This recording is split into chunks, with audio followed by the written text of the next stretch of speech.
லீ எரியோவின் காதுகளில் கடந்த 10 ஆண்டுகளாக ஒலித்துக் கொண்டிருக்கும் வார்த்தைகள் தொடர்பு துண்டிக்கப்பட்டது. லீ எரியோவின் மகன் யான்லின் சென்ற MH-370 விமானம் காணாமல் போனபோது, இதுதான் மலேசிய ஏர்லைன்ஸ் அவரிடம் சொன்ன 2 வார்த்தைகள். பல ஆண்டுகளாக தொடர்பு துண்டிக்கப்பட்டது என்றால் என்னவென கேட்டுக்கொண்டிருக்கிறேன்.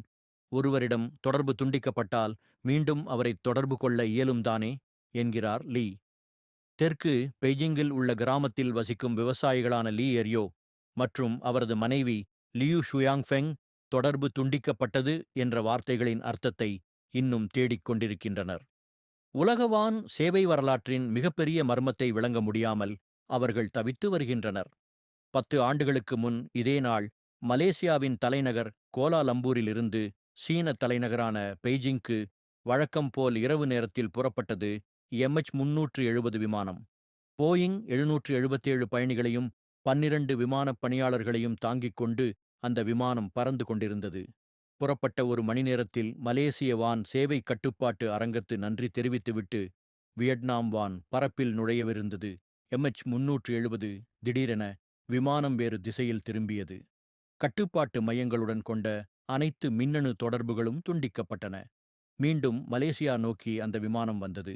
பின்தெற்கு இந்திய பெருங்கடல் மீது எங்கோ பறந்து கொண்டிருந்தது. அதன் எரிபொருள் தீரும் வரை அங்கேயே பறந்து கொண்டிருந்தது என்று யூகிக்கப்படுகிறது. மிக தீவிரமான அதிக செலவிலான தேடுதல் பணி நடத்தப்பட்டது. ஆனால் 4 ஆண்டுகள் ஆகியும் காணாமல் போன விமானத்தின் ஒரு துரும்பு கூட கிடைக்கவில்லை. ஆயிரக்கணக்கான கடல் ஆராய்ச்சியாளர்கள், விமானப் பொறியாளர்கள், இளம் புலனாய்வாளர்கள் தங்களுக்குத் தெரிந்த சொற்பமான தகவல்களைக் கொண்டு MH-370 தனது பயணத்தை எங்கு முடித்திருக்கும் எனக் கணக்கிட முயன்றுள்ளனர். தேடுதல் பணியைத் தொடர்வதற்கான போராட்டம் MS-370க்கு உண்மையில் என்ன நேர்ந்தது எனக் கண்டறிவது என இவை அனைத்தும் அந்த விமானத்தில் பயணித்தவர்களின் குடும்பங்களுக்கு 10 ஆண்டுகால பெருந்துயரத்தை கொடுத்துள்ளது. இந்த பிரசாரத்துக்கு ஆதரவு திரட்ட லீ உலகம் முழுவதும் பயணித்துள்ளார். தனது சேமிப்புகள் அனைத்தையும் பயன்படுத்தி ஆசியா, ஐரோப்பா விமானத்தில் சில எச்சங்கள் கண்டெடுக்கப்பட்ட மடகாஸ்கரின் கடற்கரைகளுக்கும் சென்று வந்துள்ளார். தனது மகன் இருந்திருக்கும் மணலைத் தொட்டு உணர வேண்டும் என்கிறார். இந்திய பெருங்கடல் முன்பு நின்று கொண்டு, யான்லின், நான் உன்னை வீட்டுக்கு அழைத்துச் செல்ல வந்துள்ளேன் என்று ஓலமிட்டு அழுததை நினைவு கூர்கிறார் அவர். எனது மகனைக் கண்டுபிடிக்க இந்த உலகின் இறுதி வரை செல்வேன் என்று லீ கூறுகிறார். சீனாவில் ஹேபே மாகாணத்தின் கிராமப்புற பகுதி ஒன்றில் வசித்து வருகின்றனர் லீ மற்றும் அவரது மனைவி. அவர்களுக்கு தற்போது 60 வயதுக்கு மேல் ஆகிவிட்டது. இளமை காலத்தில் பிள்ளைகளின் படிப்பு செலவுக்கே அவர்களது வருமானம் முழுவதும் செலவிடப்பட்டது. உலகத்தைச் சுற்றி பார்க்க எந்த பணமும் இருந்ததில்லை. அவர்கள் கிராமத்தில் இருந்து முதலில் பல்கலைக்கழகத்துக்குச் சென்று படித்தது யான்லின் தான். வெளிநாட்டில் வேலை கிடைத்த முதல் நபரும் யான்லின் தான். மலேசியாவிலுள்ள தொலைத்தொடர்பு நிறுவனத்தில் யான்லினுக்கு வேலை கிடைத்திருந்தது. விசா பெறுவதற்காக மலேசியாவிலிருந்து சீனா திரும்பிக் கொண்டிருந்தார் யான்லின். அப்போதுதான் விமானம் காணாமல் போனது. இந்தச் சம்பவத்துக்கு முன் அருகிலுள்ள ஹாண்டன் நகரத்துக்கு கூட நாங்கள் சென்றது இல்லை என்கிறார் லீ. தற்போது அடிக்கடி பயணிப்பவர்களாக மாறிவிட்ட லீ மற்றும் அவரது மனைவி 10வது ஆண்டு நினைவு தினத்தை பிற குடும்பத்தினருடன் அனுசரிக்க மலேசியா வந்துள்ளனர். அந்த விமானத்தில் பயணித்து 153 சீன பயணிகளில் ஒருவர் யான்லின். மலேசிய அரசிடமிருந்து இழப்பீடு வாங்க மறுத்த 40 சீன குடும்பங்களில் அவரது பெற்றோர்களும் உண்டு. விமான சேவை, விமான தயாரிப்பாளர் மற்றும் சம்பந்தப்பட்ட பிறர் மீது சீனாவில் வழக்கு தொடுத்துள்ளனர். பாதிக்கப்பட்டவர்களின் வாழ்க்கைகள் நகர்ந்தாலும் அவர்கள் காணாமல் போன விமானத்துடன் கட்டிப் போடப்பட்டுள்ளனர்.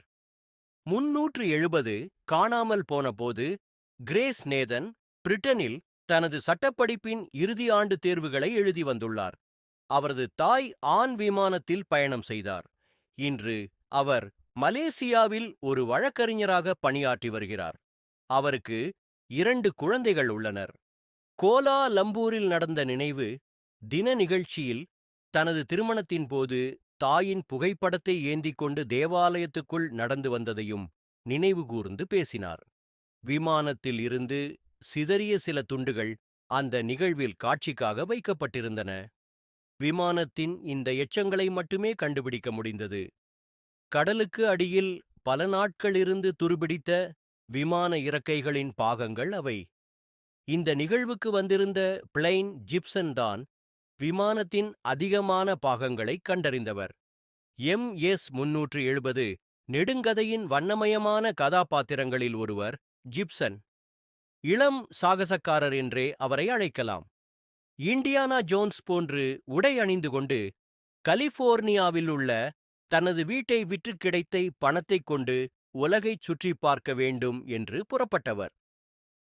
முதலாம் ஆண்டு நினைவு தின நிகழ்வில் பங்கேற்ற போது கடற்கரை ஓரங்களில் மிதக்கும் கழிவுகளைக் கண்டறிய ஒருங்கிணைந்த தேடுதல் பணிகள் நடைபெறவில்லை எனத் தெரிந்தது.